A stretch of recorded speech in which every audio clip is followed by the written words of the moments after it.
Atuache watu wa Kigoma, tumemchoka. Dalali alipewa nafasi Mwandiga au jimbo la Kigoma Kaskazini. Alipewa miaka 10. Kule hataki hata kurudisha pua lake, hataki hata kumsikia.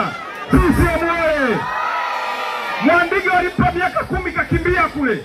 Sisi tukaona kwamba huyu kaja hapa mjini 2015 tukamuonea huruma. Ile huruma 2015 haitakiwi ijirudie tena, tutakiwa na huruma. Yaani tarehe 29 inatakiwa twende tukamchinje kwa ukatili wa hali ya juu. Sijui mnanielewa? Tuko pamoja? Dalali Mwandiga aliondoka soko la Mwandiga, kaacha linauzwa kamba, vibuyu na dawa za kienyeji. Angekuwa kweli ni mbunge mwenye uwezo mkubwa kama yeye anavyosema, atainua uchumi, atatengeneza mabenki. Kigoma mjini mnaiona alivyofanya miaka 5 ni sawa sana leo ilivyo. Kigoma miaka 5 ya kwake na Kigoma miaka 5 ya Kirumbe, ipi nzuri?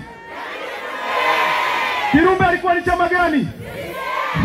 CCM inaongoza na rais ambaye anaitwa nani? Sasa Mama Samia mnataka mumchanganyie rangi.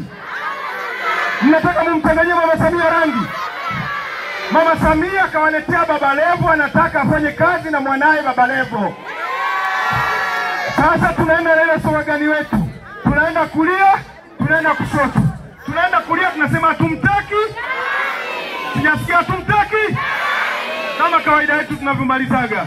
Twende hatumtaki. Hatumtaki. Hatumtaki.